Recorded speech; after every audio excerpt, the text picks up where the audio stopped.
Livro Uma Vida com Propósitos, de Rick Warren. Dia 11. Tornando-se amigo de Deus. Como tivemos restaurada a nossa amizade com Deus pela morte de seu Filho, enquanto éramos seus inimigos, certamente seremos libertos da punição eterna por meio de sua vida. Romanos 5, versículo 10. Deus quer ser o seu melhor amigo. O seu relacionamento com Deus tem muitos e variados aspectos. Deus é seu autor e criador, Senhor e mestre, juiz, redentor, Pai, Salvador e muito mais. Porém, a mais espantosa verdade é esta: o Deus Todo-Poderoso anseia ser seu amigo. No Éden, vemos o relacionamento ideal de Deus para conosco. Adão e Eva desfrutavam de uma amizade íntima com Deus. Não existiam rituais, cerimônias ou religião, apenas um simples e carinhoso relacionamento entre Deus e as pessoas que Ele criou. Livres de culpas ou medos, Adão e Eva desfrutavam de Deus e Deus desfrutava deles. Fomos feitos para viver continuamente na presença de Deus. Mas após a queda do homem, aquele relacionamento ideal foi perdido. Somente umas poucas pessoas no Antigo Testamento tiveram o privilégio de uma amizade com Deus. Moisés e Abraão foram chamados amigos de Deus. Davi foi chamado um homem segundo o coração de Deus. E Jó, Enoque, Noé eram amigos íntimos de Deus. Entretanto, medo de Deus e não amizade eram mais comuns no Antigo Testamento. Então, Jesus mudou a situação quando pagou nossos pecados na cruz. O véu do templo, que simbolizava nossa separação de Deus, foi rasgado de cima para baixo, indicando que o acesso direto a Deus estava novamente disponível. Ao contrário dos sacerdotes do Antigo Testamento, que tinham de passar horas se preparando para encontrá-lo, atualmente podemos chegar a Deus a qualquer instante. A Bíblia diz: podemos agora exultar em nosso maravilhoso novo relacionamento com Deus, tudo por causa do que nosso Senhor Jesus Cristo fez por nós, tornando-nos amigos de Deus. Ter amizade com Deus só é possível por causa da graça de Deus e do sacrifício de Jesus. Tudo isso é feito por Deus, o qual, por meio de Cristo, nos transforma de inimigos em amigos dele.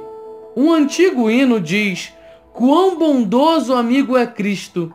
Mas, na verdade, Deus nos convida a desfrutar da amizade e da companhia das três pessoas da Trindade: nosso Pai, o Filho e o Espírito Santo. Jesus disse: já não os chamo servos, porque o servo não sabe o que o seu Senhor faz. Em vez disso, eu os tenho chamado amigos, porque tudo o que ouvi de meu Pai, eu lhes tornei conhecido. A palavra utilizada para amigo nesse versículo não significa uma relação superficial, mas um relacionamento íntimo e de confiança. A mesma palavra é usada para se referir ao padrinho de casamento e ao círculo de amigos íntimos e de confiança de um rei. Em uma corte real, os servos devem manter distância do rei, mas o círculo de amigos de confiança desfruta de proximidade, acesso direto e informações confidenciais. Que Deus me queira como amigo íntimo é difícil entender, mas a Bíblia diz que zela ardentemente pelo relacionamento com vocês. Deus deseja muito mesmo que o conheçamos profundamente. Na verdade, Ele planejou o universo e orquestrou a história incluindo os detalhes de nossa vida para que nos tornássemos seus amigos. A Bíblia diz: Deus criou toda a raça humana e criou a terra habitável com fartura de tempo e de espaço, a fim de que pudéssemos buscar a Deus, não só ficar como que apalpando no escuro, mas realmente o encontrar. Conhecer e amar a Deus é nosso maior privilégio, e sermos conhecidos e amados é o maior prazer de Deus. Ele diz: se alguém quiser se orgulhar, que se orgulhe de me conhecer e de me entender. Estas são as coisas que me agradam. É difícil imaginar uma amizade íntima entre um Deus perfeito, invisível e onipotente e um ser humano limitado e pecador. Não é tão difícil compreender um relacionamento de mestre para servo, criador para criatura, ou mesmo de pai para um filho. Mas o que quer dizer de fato de Deus me querer como amigo? Olhando a vida dos amigos de Deus na Bíblia, aprendemos 6 segredos para uma amizade com Deus. Faremos um exame de 2 segredos neste capítulo e de mais 4 no próximo. Tornando-se amigo de Deus. Conversando constantemente. Você jamais cultivará um relacionamento íntimo com Deus apenas indo à igreja uma vez por semana ou mesmo tendo um período de busca diária.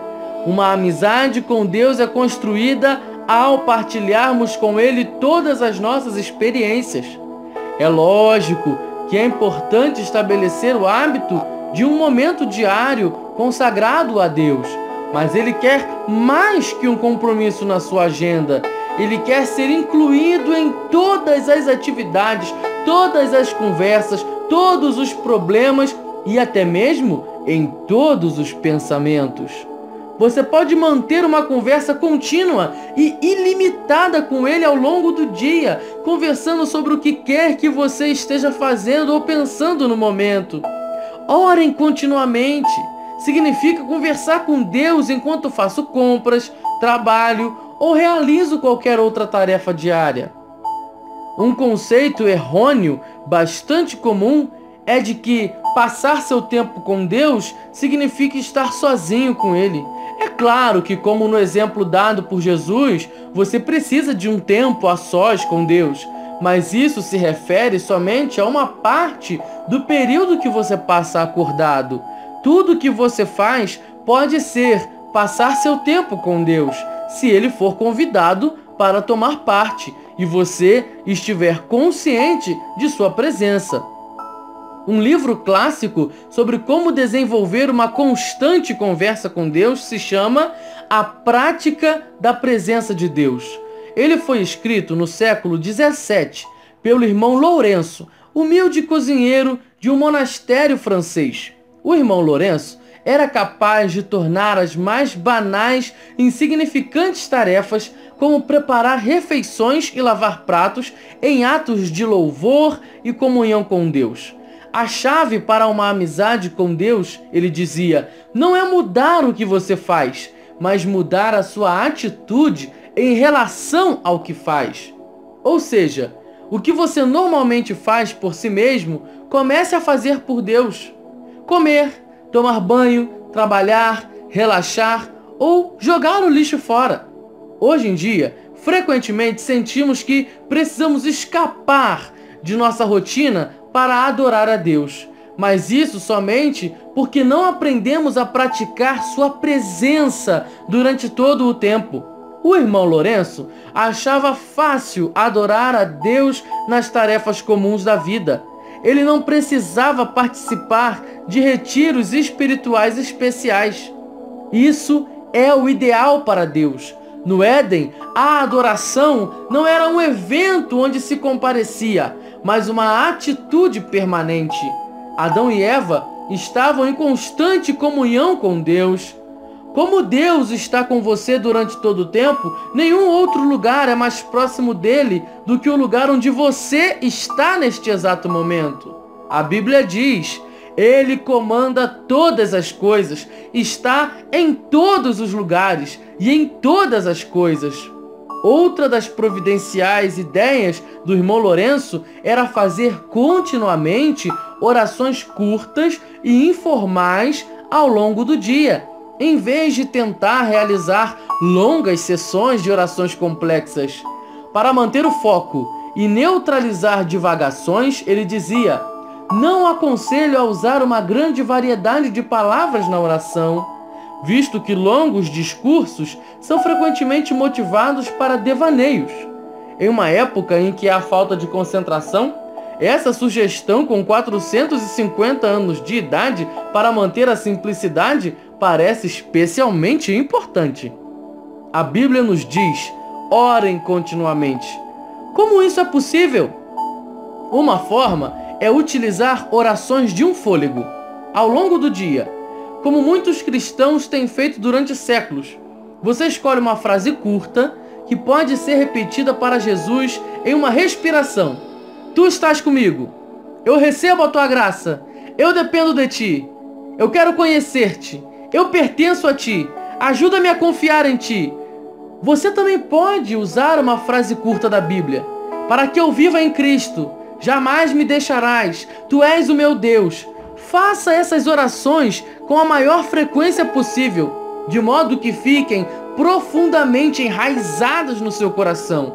Apenas se assegure de que sua motivação é honrar a Deus e não controlá-lo. Praticar a presença de Deus é uma habilidade, um hábito que você pode desenvolver. Assim como os músicos praticam escalas diariamente, a fim de tocar belas músicas com facilidade, você deve se obrigar a pensar em Deus em diversos momentos do dia. Você deve treinar sua mente a se lembrar de Deus. Em primeiro lugar, você irá criar lembretes que restabeleçam regularmente a consciência de que Deus está com você naquele momento. Comece dispondo lembretes visuais em torno de si. Você pode escrever pequenos bilhetes dizendo: Deus é comigo e por mim neste exato momento. Os monges beneditinos utilizavam o soar de um relógio que os lembra de hora em hora que devem parar e fazer sua oração das horas. Se você tem um relógio ou um telefone celular com alarme, pode proceder da mesma forma. Em alguns momentos, você sentirá a presença de Deus. Em outros, não. Se você está buscando uma experiência com a presença de Deus por meio de tudo isso, então não compreendeu o sentido disso tudo. Nós não louvamos a Deus para nos sentirmos bem, mas para agirmos bem. Seu objetivo não é uma sensação, mas uma consciência constante da realidade de que Deus está sempre presente. Esse é o estilo de vida de adoração. Tornando-se amigo de Deus através da meditação contínua. A segunda forma de estabelecer amizade com Deus é pensar na sua palavra durante todo o dia. Isso se chama meditação, e a Bíblia nos exorta repetidamente a meditar sobre quem Deus é, o que Ele fez e o que Ele disse. É impossível ser amigo de Deus deixando de lado o conhecimento do que Ele diz. Você não pode amar a Deus a não ser que o conheça, e não pode conhecê-lo sem conhecer sua palavra. A Bíblia diz que Deus se manifestava a Samuel pela palavra do Senhor, e Deus ainda hoje utiliza esse mesmo método. Embora você não possa passar o dia inteiro estudando a Bíblia, pode pensar a seu respeito ao longo do dia, recordar os versículos que leu ou decorou e refletir sobre eles. A meditação é frequentemente mal interpretada como algum ritual misterioso e complicado, praticado por ascetas e monges isolados. Mas meditar é simplesmente concentrar os pensamentos, uma habilidade que pode ser adquirida por qualquer pessoa e posta em prática em qualquer situação. Quando você se mantém pensando repetidamente sobre um problema, isso se chama preocupação. Quando você se mantém pensando repetidamente na palavra de Deus, isso se chama meditação. Se você sabe se preocupar, já sabe meditar. Basta que você desvie a atenção dos seus problemas para os versículos bíblicos. Quanto mais você meditar na palavra de Deus, menores serão suas preocupações. A razão pela qual Deus considerava Jó e Davi amigos íntimos era o fato de eles valorizarem a sua palavra acima de qualquer coisa e de pensarem nela continuamente durante todo o dia. Jó reconheceu: dei mais valor às palavras de sua boca do que ao meu pão de cada dia. Davi disse: como eu amo a tua lei, medito nela o dia inteiro, e elas estão constantemente em meus pensamentos, não consigo parar de pensar nelas. Amigos dividem segredos, e Deus irá partilhar com você os seus segredos, se você desenvolver o hábito de pensar em sua palavra do princípio ao fim do dia. Deus contou seus segredos a Abraão e fez o mesmo com Daniel, Paulo, os discípulos e outros amigos. Quando você ler a Bíblia ou ouvir um sermão ou uma fita, não cometa o erro de simplesmente deixar para lá e seguir em frente. Desenvolva a prática de ficar revisando a verdade em sua mente, pensando continuamente sobre ela. Quanto mais tempo você repassar o que Deus disse, mais compreenderá os segredos desta vida que muitas pessoas deixam escapar. A Bíblia diz: o Senhor é amigo chegado de quem o respeita e lhe obedece. A essas pessoas ele revela os segredos de seus planos. No próximo capítulo, veremos mais 4 segredos sobre como cultivar amizade com Deus. Mas não espere até amanhã. Comece ainda hoje a praticar uma conversa constante com Deus e a meditar continuamente na sua palavra. As orações permitem que você fale com Deus. As meditações permitem que Deus fale com você. Ambas são essenciais para se tornar amigo de Deus. 11º dia. Pensando sobre o meu propósito. Um tema para reflexão. Deus quer ser meu melhor amigo. Um versículo para memorizar. O Senhor é amigo chegado de quem o respeita e lhe obedece. Salmo 25, 14a.